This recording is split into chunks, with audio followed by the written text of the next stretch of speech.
Si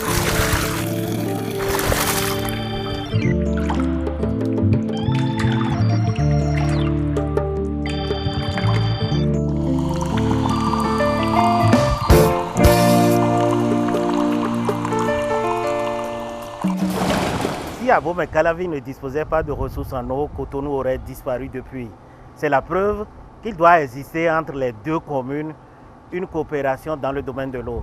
C'est l'une des raisons pour lesquelles l'Info se jette à l'eau a marqué pour sa 4e étape un arrêt dans les deux communes. De l'eau pour tous, à tout moment et pour toujours, ça devrait être l'idéal, mais dans la réalité, ce n'est pas si simple, surtout dans une mégapole comme Cotonou, où être approvisionné 365 jours sur 365 jours par la Société nationale des eaux du Bénin relève d'un miracle. Et pourtant, la SONEB ne manque pas de faire des efforts.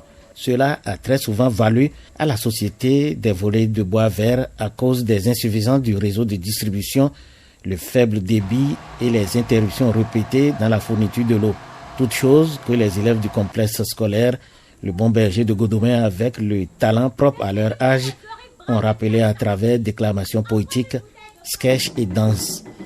Leur visite à la SONEB, ils l'ont assez bien résumé sur une maquette au collège d'enseignement général de Verdoko à Cotonou, où les organisateurs de l'Info se jettent à l'eau se sont retrouvés. Peu de temps après, les artistes en herbe ont fait aussi valoir leur talent.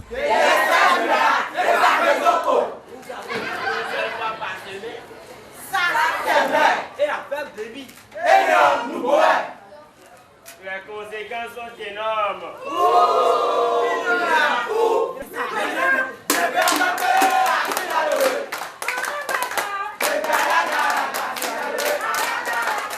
C'est aussi ce manque d'assainissement autour d'une autre infrastructure, le collecteur Nord à Agla à Cotonou, qui a inspiré les écoliers de l'école primaire publique Agla Nord.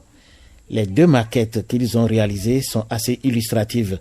La première présente l'état actuel du collecteur bouché, pas de nombreux déchets. La seconde montre la situation que devait avoir ce collecteur, dégagé de tout détritus, permettant un écoulement régulier de l'eau. Comme dans tous les établissements visités, les scientifiques invités ont pu échanger avec les élèves et apporter des réponses à leurs questions. L'eau, avant qu'elle n'arrive à l'usine de traitement de la SONEB, vient d'où? Qui va me répondre? Oui? Vient du ciel.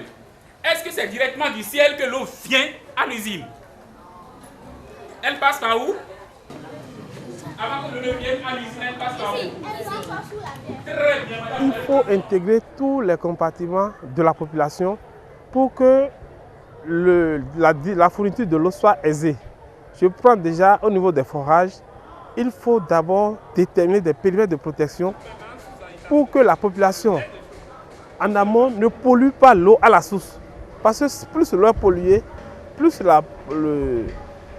le coût de la production, le coût du traitement sera élevé et c'est la population elle-même qui va payer ça.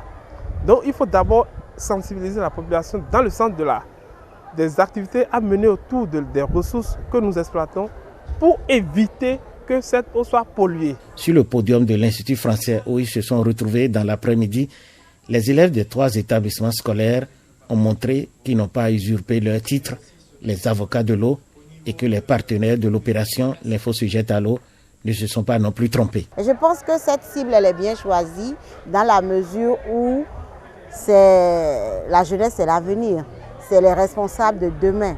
Et lorsqu'ils ont l'information, ils sauront mieux gérer cette denrée tant précieuse, mais qui se raréfie par sa qualité et par sa quantité.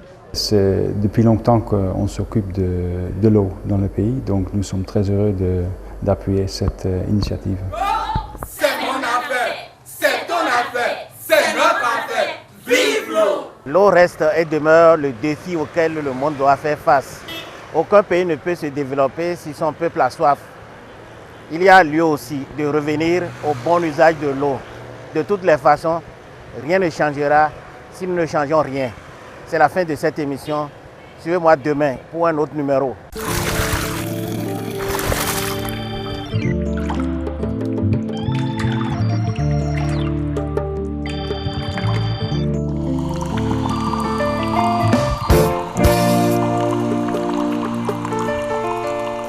Thank you.